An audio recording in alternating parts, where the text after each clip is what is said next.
ஜெய் ஸ்ரீராம். ராமாயணத்தில் நம்ம எல்லா கண்டத்தையும் படிச்சுட்டோம், நமக்கு தெரியும் ராமாயணம் நினச்சிக்கிறோம். அதில் நிறைய விஷயங்கள் நமக்கு தெரியாத விஷயங்கள் அந்த வால்மீகியாக இருந்தாலும் சரி, இல்லை கம்பனாக இருந்தாலும் சரி, அவளோட செய்யுள்கள்லேருந்து நம்ம தெரியாத விஷயங்கள் நிறையா இருக்குது. அப்படிப்பட்ட ஒரு தெரியாத விஷயத்தை இன்றைக்கி பார்க்கலான்னு ஒரு எண்ணம். உங்களுக்கு பிடிக்கும்னு நினைக்கிறேன். பிடிச்சிருந்தா இதை லைக் பண்ணுங்க, சப்ஸ்கிரைப் பண்ணுங்க, பண்ணாத வாழலாம், கமெண்ட் பண்ணுங்க, உங்கள் ஃப்ரெண்ட்ஸுக்கெல்லாம் கொடுத்து அவளையும் சப்ஸ்கிரைப் பண்ண சொல்லுங்க. ஏன்னா சப்ஸ்கிரைபர் பேஸ் இல்லைன்னா இதை கண்டினியூ பண்ணுறது ரொம்ப கஷ்டம். உங்கள் சப்போர்ட் அவசியம் வேணும். கதைக்குள்ளே போகலாமா? ராமர் 14 வருஷம் காட்டுக்கு போகணுங்கிறது முடிவாயிடுது. தசரதர் கைகேயி வீட்டிலேயே இருக்கார். கௌசல்யா ராமரோட பெத்தவள், அவளுக்கு நியூஸ் வந்தோடனே அவளுக்கு அப்படியே ஆடி போயிடுறா. என்னடா அது, எப்படி நாளைக்கு ராஜ்ய அபிஷேகம், இன்னைக்கு அவனை சொல்லிட்டா 14 வருஷம் காட்டுக்கு போ அப்படின்னு சொல்லிட்டா அப்படின்னு அவள் அப்படியே பதறி போயிடுறா. அந்த ராஜமாதாங்கிற ஒரு கம்பீரம் இல்லை, தலையெல்லாம் விரிச்சு போட்டுட்டா. தசரதன் கைகை மாளிகையில் இருக்கான்னு ஓடுறா. அங்கேருந்து அப்படியே ஓடி போய் கத்தணும்னு போகிறா. அங்கே போய் பார்க்குற கைகை பத்திரகாளி மாதிரி நிற்கிறான். தசரதன் விழுந்து கிடக்கான். தசரதனை பக்கத்தால் போய் உட்காந்துட்டு, நாளைக்கு ராஜ்யாபிஷேகம் வச்சு இன்னைக்கு எதுக்கு உங்கள் பையனை நீங்கள் வெளியில் அனுப்புகிறேன், அதுவும் 14 வருஷம் காட்டுக்கு போகணும்னு அனுப்புகிறேன், இது நியாயமா, இப்படி பண்ணலாமா அப்படிங்கிறார். கைகை வாயே திறக்கலை, தசரதன் வாயே திறக்கலை. தசரதன் தான் இழுத்து பறிச்சுன்னு இருக்கான், படுத்துன்னு இருக்கான். அப்போ வசிஷ்டர் அங்கே வர்றார். அப்போ கூட கோசலை சொல்கிறா, பரதனுக்கு பட்டாபிஷேகம் சொல்லியிருக்கேள், பரவாயில்ல, 4 அண்ணன் தம்பிகளுக்குள்ள யாருக்கு வேணாலும் நடக்கட்டும், பட் ராமனை எதுக்கு காட்டுக்கு அனுப்பணும் நீங்கள் அப்படிங்கிற. அப்போ தசரதன் மெதுவாக பேச முடியல, திக்கி திக்கி சொல்கிறான், கைகை தான் காரணம், கைகையோட 2 வரம் தான் இதுக்கு, அதுக்காக தான் இதை பண்ணுறோம். இப்போ கௌசல்யா கேட்குறா, ராமனை வளர்த்ததே நீ தான், உன் பிள்ளைக்கு பரதனுக்கு பட்டாபிஷேகம் நோ ப்ராப்ளம், பட் ராமனை வளர்த்தது நீ தான், அவ்வளவு நல்லவனா நீ வளர்த்துவிட்டு அவனை எதுக்கு நீ காட்டுக்கு அனுப்புகிற அப்படின்னு கத்தரா. மாலை மாலையாக தண்ணி வருது, அழறா. இது ஓர்படி சண்டை இல்லை, இது சக்களத்தி சண்டை. அப்படியே எல்லாரும் இடிஞ்சு போய் நிற்கிறா. எல்லாரும் கொஞ்சம் நேரம் கழிச்சு கொஞ்சம் அப்படி மனசு ஆசுவாசப்பட்ட உடனே அவ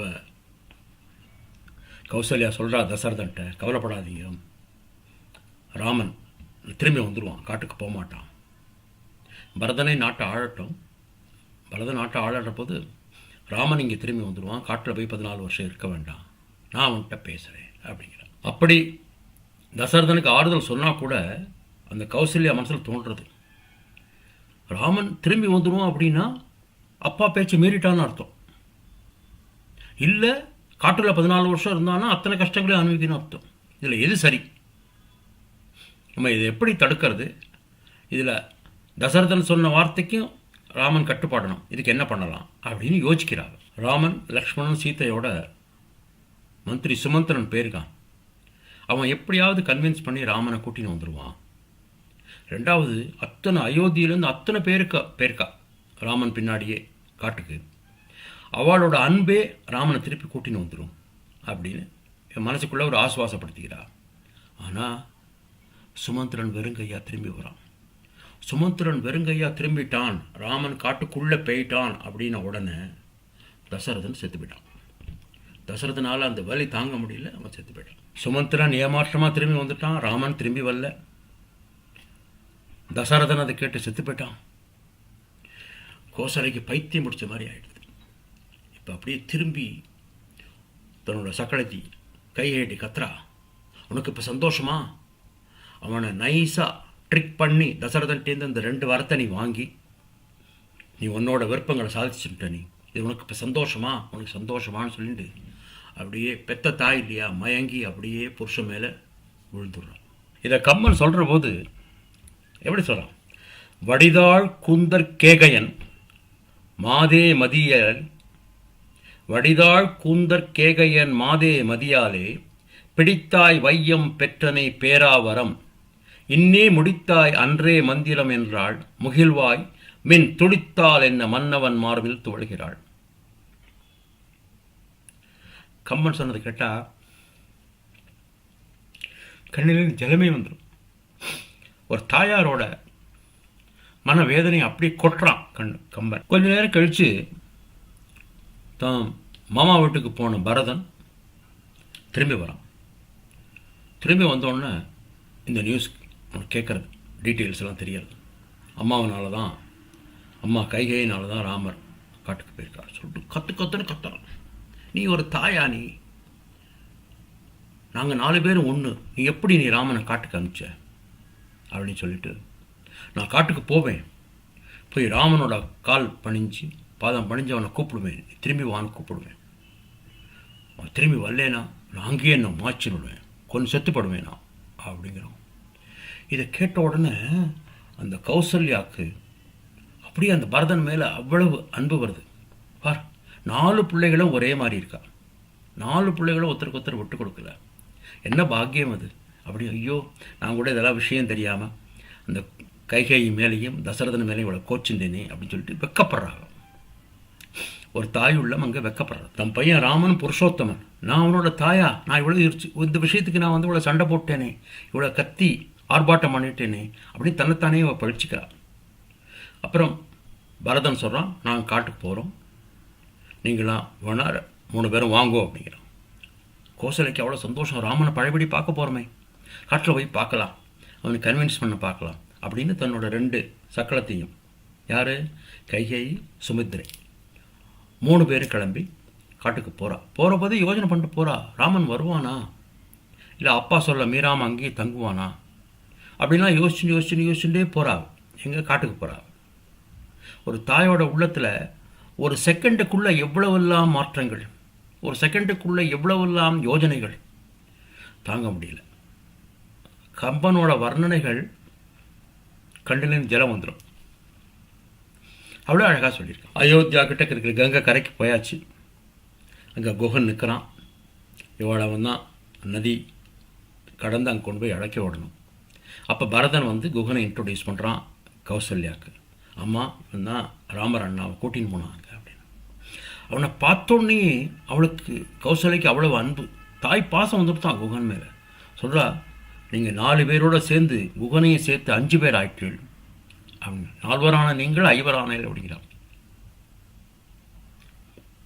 குகன் யோசிச்சு பார்க்குறான், அரே கொஞ்ச நாளைக்கு முன்னாடி தான் ராமர் இந்த நதியை கடந்து போகிற போது சொன்னார் நம்மள்கிட்ட, உன்னை சேர்த்து நாங்கள் 5 பேர் ஆனோன்னு. அந்த தாய் உள்ளம் அது வந்து ராமர் இன்னும் பார்க்கல, இந்த நிகழ்ச்சியே தெரியாது, ஆனால் அந்த தாய் உள்ளம் அதை அப்படியே சொல்கிறது. இந்த 4 குழந்தைகளை சேர்த்து நீ எனக்கு 5வது குழந்தைன்னு சொல்கிற. குகன் அப்படியே கௌசல்ய காலில் விழுந்துடுறான். அது தாய் உள்ளம். கங்கையை கிராஸ் பண்ணி அங்கே போயாச்சு, காட்டுக்குள்ளே போயாச்சு. அங்கே ராமரை பார்க்குறான். கைகேயி, ஐயோ என்னோட ஒரு தப்பான முடிவுனால, ஒரு இம்மெச்சூர்டு டிசிஷன்னால் இந்த ராமனை காட்டுக்குள்ளே அனுப்பிச்சிட்டேனே, நான் வளர்த்த ராமன் இப்படி இழைச்சி போயிட்டானே அப்படின்னு. அது பெறாத தாய், வளர்த்த தாய் இல்லையா, அது கூட வருந்தித்தான். இதை கவனித்த கௌசல்யை இன்னும் கொஞ்சம் நம்ம வருத்த வேண்டாம், யாரை, கைகேயை சொல்லிட்டு ராமனை கண்ணு காமிக்கிறார்.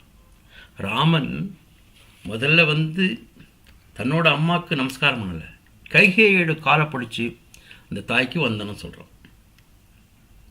என்ன ஒரு பண்பு, ஒரு மரியாதை. இந்த சுமந்திரன் அப்போவே திரும்பி வந்ததுனால ராமருக்கு வந்து அயோத்தியாவில் என்ன நடந்ததுன்னே தெரியாது. இந்த கொஞ்ச நாளைக்குள்ளே தசரதன் இறந்து போனது, பரதன் மாமா வீட்டிலே திரும்பி வந்ததெல்லாம் இப்போ அவள் சொல்கிறா. சொல்லி கௌசல்யை, கைகேயி, சுமித்ரா எல்லாரும் சொல்கிறா ராமன்கிட்ட, லக்ஷ்மண்கிட்ட, சீதைகிட்ட. ராமனையும் சீதையும் 3 பேரும் கட்டி அணைச்சிட்டு தசரதன் செத்து போயிட்டான்ப்பா அப்படிங்கிறா. அப்போ கூட இந்த கோசலையோட மனசில் தோன்றுறது, ஓ இதை கேட்டுவிட்டு ராமன் திரும்பி வருவானோ, என் பிள்ளை என்கிட்ட திரும்பி வருவானா அப்படின்னு இந்த தாய் உள்ளம் ஏங்குறது. அப்போ பரதன் சொல்கிறான், ராமண்ணா பாரு, அப்பாவா நம்மளை விட்டுட்டு போயிட்டா, இப்போ எனக்கு இந்த ராஜ பதவியெல்லாம் வேண்டாம், நீ ஊருக்கு வந்தால் உனக்கு நான் பட்டாபிஷேகம் பண்ணி வைக்கிறேன் எல்லாரையும் வச்சுட்டு, நீ தான் எங்கள் நாட்டை ஆளணும், நீ திரும்பி வரணும் அப்படிங்கிறான். அப்போ கூட கௌசல்யா யோசிக்கிறா, ஓ பரதன் சொன்னதை கேட்டு வந்துடுவானோ அப்படின்னு அவன் மனசுக்குள்ளே ஒரு சின்ன ஆசை வருது. ஆனால் ராமன் என்ன சொல்கிறான், அப்பா சொன்ன வார்த்தையை நான் தட்ட மாட்டேன், 14 வருஷம் நான் இங்கே இருந்துட்டு தான் திரும்பி வருவேன் அப்படிங்கிறான். எத்தனையோ சொல்லியும் ராமர் கேட்கல.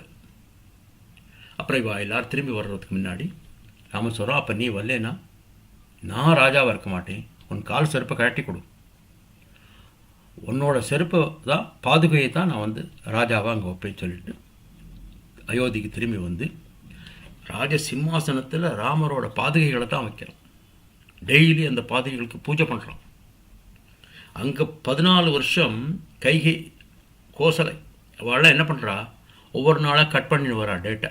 14 வருஷம் எப்படா முடியும், ராமர் லக்ஷ்மணர் சீதை எப்படா திரும்பி வருவா அப்படின்னு அந்த காலம் கொஞ்சம் கொஞ்சமாக போயின்னு. அந்த தாயோட மனசில் எவ்வளோ வருத்தங்கள். இப்போ 3 தாயாரும் ஒன்று. இப்போ ஒருத்தர் மனசுலேயும் கிளேசம் இல்லை. எல்லாரும் ராமன் மேலே உள்ள அன்புனால எல்லாரும் ராமன் எப்போ திரும்பி வருவான், ராமன் எப்போ திரும்பி வருவான்னு நாளை கொஞ்சம் கொஞ்சமாக ஒவ்வொரு நாளாக கடத்தின்னு இருக்கான். ஒரு நாள் கழியிறது ஒரு யுகமாக இருக்க வாழ்க்கை. 14 வருஷம் கழிச்சாகணும்.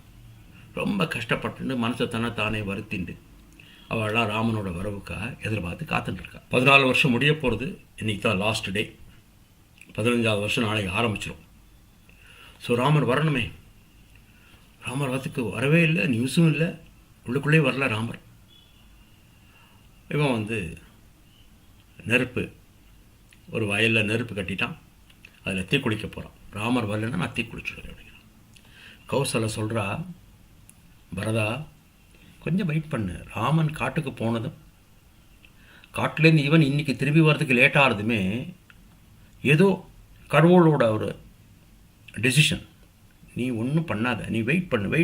இப்போ குதிக்காத, நெருப்பில் குதிக்காத, வந்துடுவான் ராமன் அப்படிங்கிறான். அப்போ தான் நம்மளோட ஃப்ரெண்டு ஆஞ்சநேயர் பறந்து வரார். ஏன்னா ராமர் அனுப்பிச்சிருக்கார் இல்லையா, போய் முன்னாடியே சொல்லு பரதன்ட்டு நான் வந்துட்டே இருக்கேன் அப்படி சொல்லி பரதனோட தீக்குளிப்பை நிறுத்துறார். இவன் சொன்ன பேச்சை கேட்டு பரதன் நின்னதுனால கௌசல்யா சொல்கிறா, 1000 ராமன் அவனுக்கு ஈடாக மாட்டான் அப்படின்னு அவனுக்கு பெருமைப்படுத்துகிறா. கொஞ்ச நாளைக்கு முன்னாடி தான் அந்த குகனை பார்த்துப்பது குகன் சொன்னான், 100 ராமர் அவனுக்கு ஈடாக மாட்டார், நீ அவ்வளவு நல்லவன்டா பரதா அப்படின்னு குகன் சொன்னான்.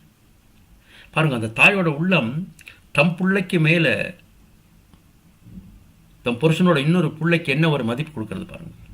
தாயோட உள்ளதில் வேற்றுமை கிடையாது. கோசலையும் நிம்மதியா ஓகே ராமனை பார்க்குறா, சந்தோஷம் வருது. அப்புறம் கதைகள்லாம் நமக்கு தெரியும். இது ஒரு சின்ன கதை சொல்லணும். ஹனுமன் 3 தடவை இந்த மாதிரி தூது போகிறான். ஸ்ரீராம் ஜெய ராம் ஜெய ஜெய ராம், ஸ்ரீராம் ஜெய ராம் ஜெய ஜெய ராம்.